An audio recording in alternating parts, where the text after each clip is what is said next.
안녕하세요. 이 동영상은 뇌과학 기반 프레젠테이션 강의 시리즈의 35번째 시간입니다. 이번 강의는 프레젠테이션에서 말하기의 기본 원리 마지막 회입니다. 프레젠테이션에서 말하기의 기본 원리는 프레젠테이션의 성패를 좌우할 정도로 중요하므로 특별 기획으로 준비했습니다. 이번 말하기 비법 3회 연속 강의는 여러분에게 큰 도움이 될 것입니다. 본 뇌과학 기반 프레젠테이션 강의 동영상이 40회까지 연재될 수 있도록 여러분의 적극적인 성원 부탁드립니다. 말하기의 기본 원칙입니다. 이번 강의에서는 말하기의 기본 원칙 총 15개 항목 중에서 다음의 7에서 15번 항목을 설명합니다. 7. 정확한 발음으로 말하기입니다. 정확한 발음이란 다음과 같습니다. 첫째, 명확한 목소리입니다. 의미 전달을 명확하게 해주는 것이죠. 또 말을 더듬거나 우물우물 발음하지 않아야 됩니다. 또 헷갈리는 단어는 의도적으로 정확하게 발음해야 됩니다. 그러면 정확하지 않은 발음의 문제점을 설명드리겠습니다. 첫째, 메시지의 정확성이 떨어지게 되겠죠. 다음에는 시청 중은 지루함을 느끼고 기피 현상을 보일 수 있는 것입니다. 8. 확신에 찬 표현하기입니다. 확신에 찬 표현이란 시청 중에게 확신과 믿음을 줄 수 있습니다. 이에 반해서 불확실하거나 추측적인 표현은 시청 중에게 불신을 줄 수 있습니다. 그래서 불확실하거나 추측적인 표현에 대응되는 확신에 찬 자신감 있는 표현을 소개하겠습니다. 흔히들 그렇게 알고 있어요. 많이 쓰고 있죠. 이에 대응되는 말은 네, 그렇습니다. 이어서 그런 것 같은데요. 이에 대한 확신에 찬 표현은 네, 그렇습니다. 또 그럴지도 모르겠어요. 라는 표현에 대한 대응해서 네, 그렇습니다. 이 역시 확신과 자신감 있는 표현입니다. 또한 해야 할 것 같아요. 역시 많이 쓰죠. 이에 대응되는 말은 역시 무엇을 해야 합니다. 그리고 아마 그럴 것입니다. 이에 대응되는 확신에 찬 표현은 네, 확실히 그렇습니다. 9. 반복을 통한 강조하기입니다. 중요한 메시지를 명확하게 전달해서 각인시키는 방법이죠. 그러나 중요한 메시지를 평범한 말로 하면 시청 중은 관심을 두지 않은 채 그냥 넘어갈 수 있는 것입니다. 속도 변화, 성량과 억양 변화를 주면서 반복 강조하면 시청 중은 순간적으로 집중하게 되는 것이죠. 그러나 시청 중이 아무 반응이 없으면 제스처를 취하면서 다시 한번 반복하는 것이 좋은 것입니다. 말의 속도 조절하기입니다.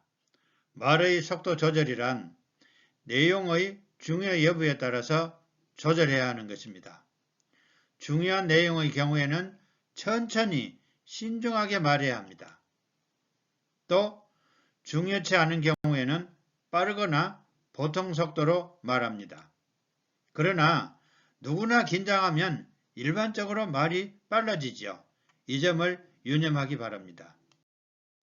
순간 말멈춤 하기입니다. 순간 말멈춤이란 말하는 도중에 발표자가 의도적으로 잠시 멈추는 것을 의미합니다. 순간 말멈춤의 효과는 다음과 같습니다. 첫째, 강조 효과가 있습니다.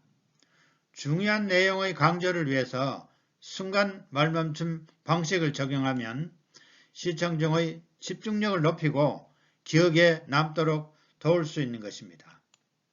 예를 들면 중요한 내용을 제시하기 전에 잠시 멈춘 후에 명확하게 말하는 방식입니다. 설득력 강화 효과입니다. 주장을 뒷받침하는 근거를 제시하기 전에 잠시 멈춘 후에 논리적으로 설명하면 시청 중의 설득력을 높일 수 있는 것입니다. 왜 순간 말멈춤이 필요할까요? 발표자가 쉬지 않고 계속 말하면 시청 중은 정보의 소화불량이 될 수 있습니다. 말하는 중간중간에 순간적인 멈춤을 하면 시청 중은 내용을 음미할 수 있는 시간이 주어지죠. 순간 말멈춤 방법입니다. 첫째, 단어와 단어 사이, 구와 구 사이, 또 절과 절 사이, 문장과 문장 사이에 말멈춤을 합니다. 2. 도입과 전개 사이, 또 전개와 종결 사이. 3. 강조 내용 또는 시청 중에게 생각을 유도할 때 순간 말멈춤을 하는 것입니다. 순간 말멈춤하기 실습입니다. 역삼각형이 하나인 경우는 숨을 잠깐 쉬는 것입니다. 일종의 쉼표와 같습니다. 역삼각형이 두 개인 경우는 숨을 한번 길게 쉬는 것입니다. 약 2초 내지 3초를 쉬는 것입니다. 첫 번째 실습입니다. 우리 인생에서 가장 소중한 것은 사랑과 믿음입니다. 여기서 강조해야 할 부분은 사랑과 믿음입니다. 이때는 우리 인생에서 가장 소중한 것은 사랑과 믿음입니다. 두 번째 실습입니다. 우리가 잘 사는 길은 과학기술을 발전시키는 것입니다. 여기서 강조해야 할 부분은 과학기술을 발전시키는 것입니다. 이때는 우리가 잘 사는 길은 하나, 둘, 셋, 과학기술을 발전시키는 것입니다. 이렇게 하는 것입니다. 습관적이거나 의미 없는 말 피하기입니다. 여러분, 어벽이라는 말 들어본 적 있으세요? 발표자가 습관적으로 무의미하게 반복하는 말을 어벽이라고 합니다. 프레젠테이션에서 심리적인 불안으로 긴장이 될 때 또는 본의 아니게 하는 말입니다. 자신감 부족에서 초래되어 은연중에 습관화된 말이죠.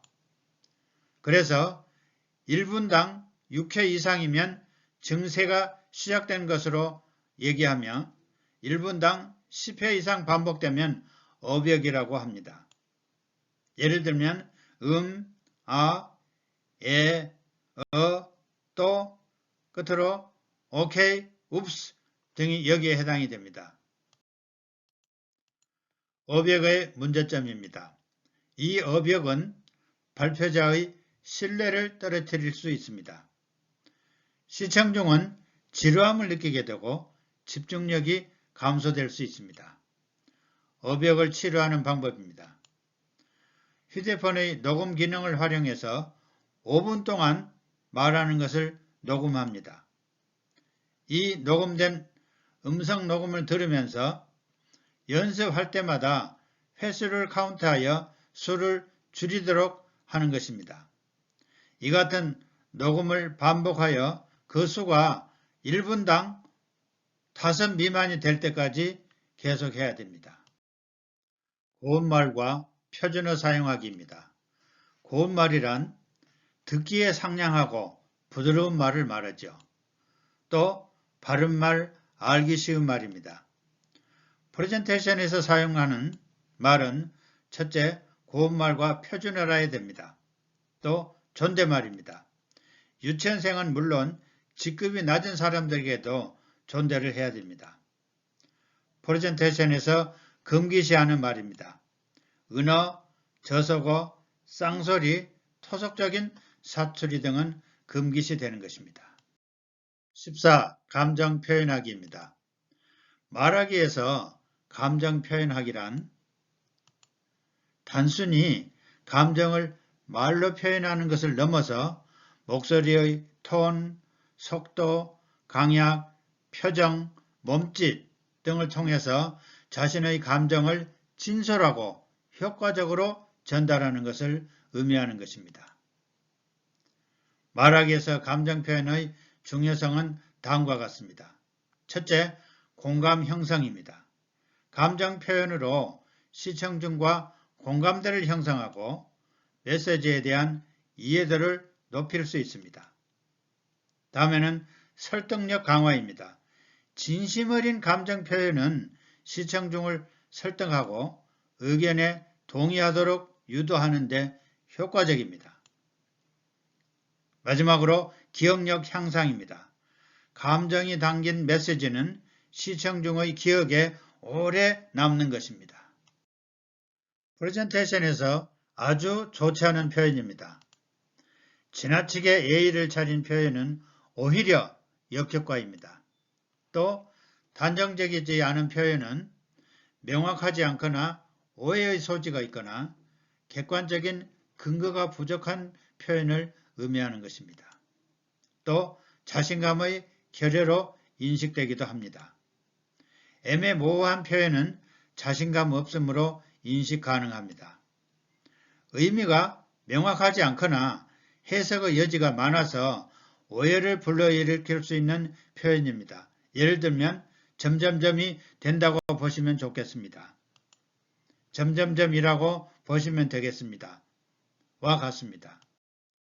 다음 강의는 프레젠테이션 강의 시리즈 36번째 시간으로 프레젠테이션에서 바디 랭귀지의 기본 원리입니다. 프레젠테이션에서 바디 랭귀지는 프레젠테이션의 성패를 좌우할 정도로 중요하므로 4회 연속으로 강의합니다.